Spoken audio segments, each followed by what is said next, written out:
Hello. This is a video on polygamy and monogamy and the pros and cons of both. What is polygamy? What is monogamy? And how does that affect like how we love, how we understand relationships? So start off with a simple definition.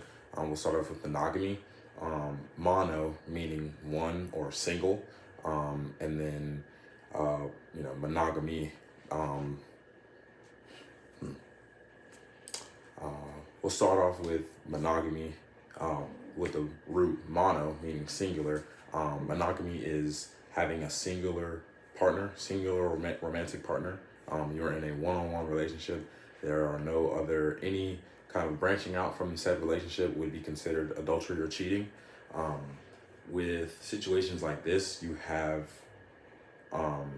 build more of a cohesive connection with one person.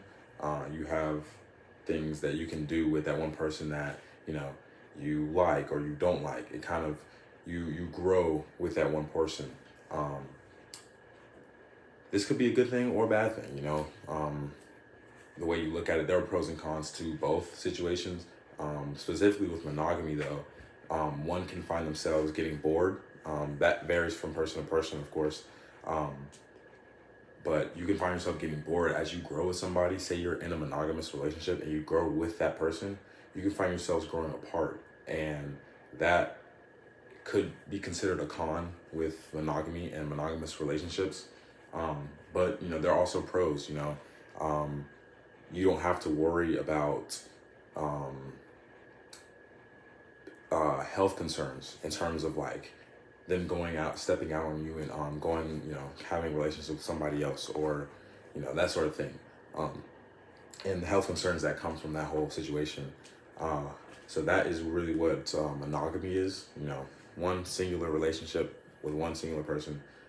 But polygamy is kind of not the opposite, but a more expanded version. Polyamory, the root word poly meaning many, represents having many different relationships with different partners, multiple partners. This can be any number of partners, but it's more than one. So you're in a committed relationship with more than one person. There are pros to this. You have, there's variety in you all's relationship.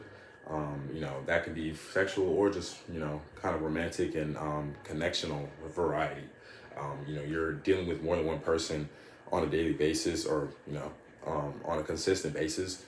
That can really build your understanding of connections and love, because when you deal with multiple people, you guys you learn different things. You grow in a different way. It's the same reason that being open to interacting with different people of different cultures is always beneficial. Has a great benefit.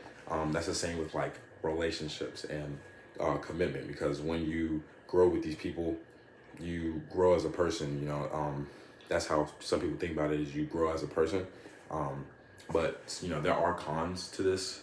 For one, when you have multiple partners, multiple relationships, you run the risk of contracting diseases, because while you might have multiple partners, these multiple partners also might have multiple partners, because with polygamy or polyamory, there's a communication standpoint of, you're not my only partner. That's how it should work. So say you have one partner, you have you and your partner, you introduce the concept of polyamory to your partner and they agree with it. Now say you go out and find a second partner, but you don't tell them. That is where the risk runs of people not being on the same page. So usually what happens is in healthy polyamorous relationships is that everyone involved knows what is going on, essentially. So if there's a 3-person polyamorous relationship, all people will know about everybody else. But to that same extent, one could run the risk of not knowing about the others, in a sense, because if you think about it, if you're in a monogamous relationship, it's you two closed off against the world, closed off from everyone else. But if you're in a polyamorous relationship, these people can have other relationships, and that can just branch off like a family tree. It just it can get real real messy in the terms of how it looks. So that it would be a risk. But to kind of bring this all back to the unit, you know, basing off of like cultural relativism, different ideas and ideologies being acceptable or like not accepted based on a culture. In a sense, I would say in our culture in the U.S., polyamory is widely non-accepted, or I would say taboo in a sense, just because of the fact that, like I said before, there's a you know, America being, I guess, the traditional, Christian, that sort of thing. When it also varies by religion.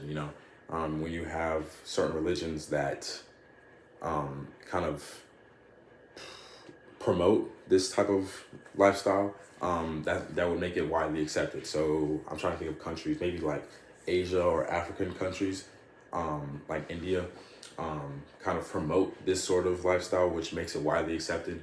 And then if you look at that, this concept from a cultural relativism standpoint, that would make, polyamorous relationships morally permissible in these countries.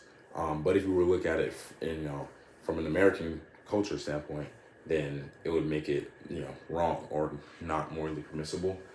So yeah, thank you.